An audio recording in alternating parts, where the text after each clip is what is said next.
Mean Old Lion Media presents Move, a podcast magazine for women, with your host, Nikki Woods.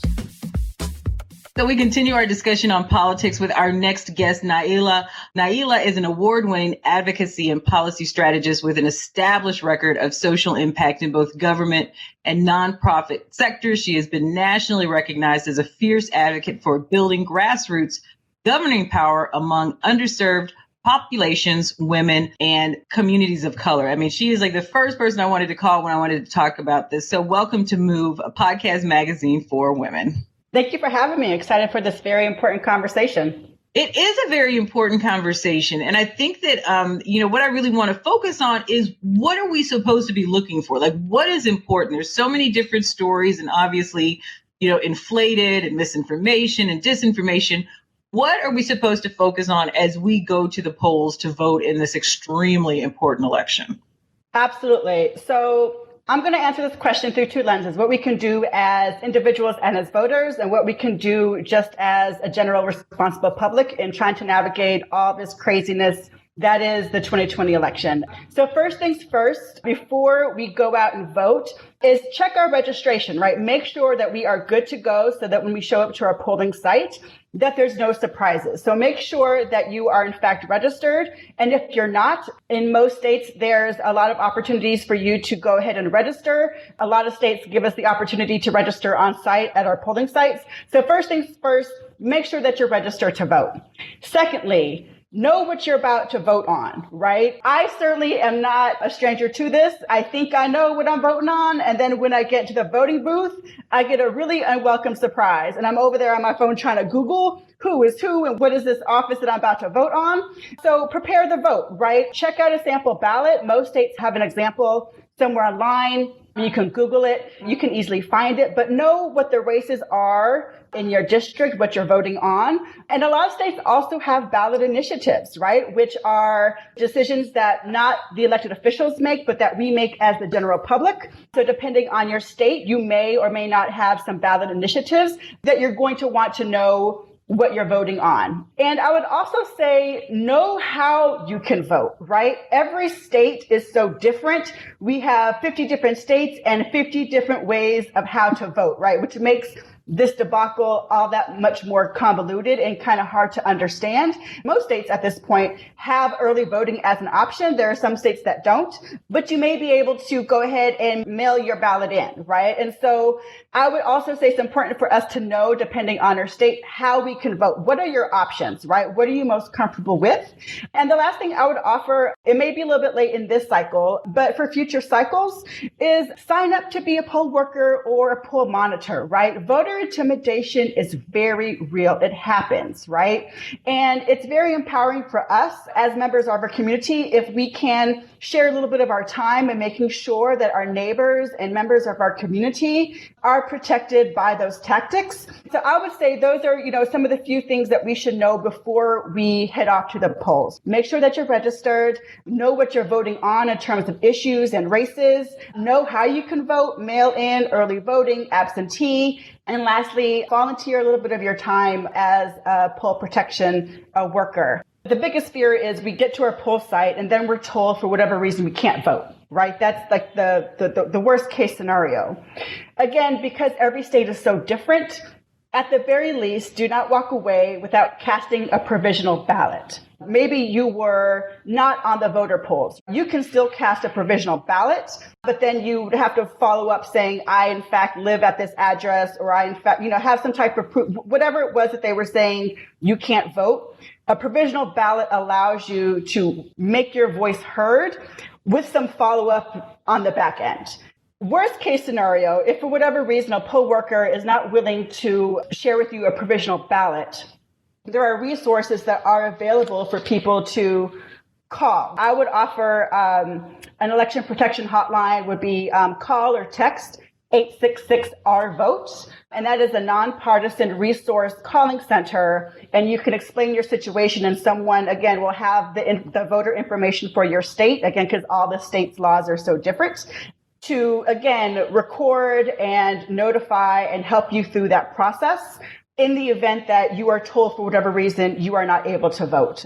So that's what I would offer in terms of what we individually can do to educate and to empower ourselves before we go to the voting site. Worst case scenario, if we're told that we can't vote, again, ask for a provisional ballot and then do the follow-up work as needed to ensure that your provisional ballot is counted towards the vote total. And worst case scenario, there are resources available to you through election protection services while we're going through this process, like while you're in the voting booth or on the voting site, that can help you with trying to resolve whatever situation you need to get resolved on. So I just want to say, though, because to me, it would have been really hard for you not to be able to find resources for this. Because I log on to Instagram and they have the flash up there. I log on to Facebook and they're like, if you need to vote, go here. I mean, people were texting my son. Like, I had to tell, like, stop texting him. We got this. It's okay. We're good. But I was impressed that there was so much communication about where to find your polling locations. How do you make sure you're registered to vote and that sort of thing. And I can't remember that in any other election. So I was really impressed with the level of communication. There are two things that I want to ask you. One, I was having this conversation with my father about voting just the straight Democratic ticket or voting just the straight Republican ticket. And I was like, well, I don't really do that anymore because it's so confusing now with who really is representing who. And I have to go on based on what they've said, not what they've registered as. Do you find that now more so than ever that you really have to do your research and find out what people stand for and not just the party that they're aligned with? You will find this mostly in local and possibly state races. Some states are nonpartisan, which means that a lot of the candidates, when they're running their campaigns, are leading with issues more so than I'm a Democrat, Republican, vote for me because of that. And so again, that depends on where you are. When I lived in San Antonio, Texas, it was also in Atlanta, Georgia, it's nonpartisan municipal elections. So you're not running as a Democrat or as a Republican, you're really running based off of your legislative platform, right? Other states don't operate that way. And so it's very much focused on the political party. With that said, I think that the beautiful thing about being an active participant in democracy is that we get to choose for ourselves which candidate most aligns with what we think is important to us in representation. In my line of work, I engage a lot in this concept of what does representative democracy mean to me? For some of us, it's having more women or more folks of color who look like us in office. Other folks couldn't care less about the gender or racial demographics. They're more concerned about, are you going to fight for the policies that I care about? And so I think that goes back to the importance of preparing ourselves for our votes. Again, because someone can be aligned with your political party, but maybe they're not the candidate that necessarily you feel represents you in a way that you feel you need to be represented. And then we get to choose. We have that power. Maybe I don't want to vote straight ticket down the Democratic Party line because all y'all don't really speak to me, right? And that's very real. I think it's a very personal decision because voting is such a personal decision in terms of what does representation mean to me. For some folks, they are happy to hang their hat on claiming the Democratic Party and saying everyone who falls under this label has my vote. And other folks are more, you're going to have to do a little bit more to earn it. And that goes back to, again, our responsibility as the electorate to making sure that we believe for ourselves that this person that we are giving our power to in government is really speaking to what we want them to speak to. So there is no wrong or right answer to that, but it's a very real issue in a dynamic democracy of our political structure is really based off of the two-party system. And a lot of voters feel like they have to choose between these two, right? It's another conversation to think about how that can change. But until third parties have more leverage to build power, that's the structure that we're working within. And I think, again, that's the power that we have as individual voters. We can choose to vote one way or the other. We can choose to go straight ticket. But I think the most important part outside of the voting booth, whether we vote straight ticket or whether we pick and choose, is our engagement in holding those people accountable. Because I think that's where the real work of our government comes into play and where our real power lies, not just as voters, but as community members, right? Whether we're of voting age or not, or whether we are formally incarcerated and have our voting rights stripped from us.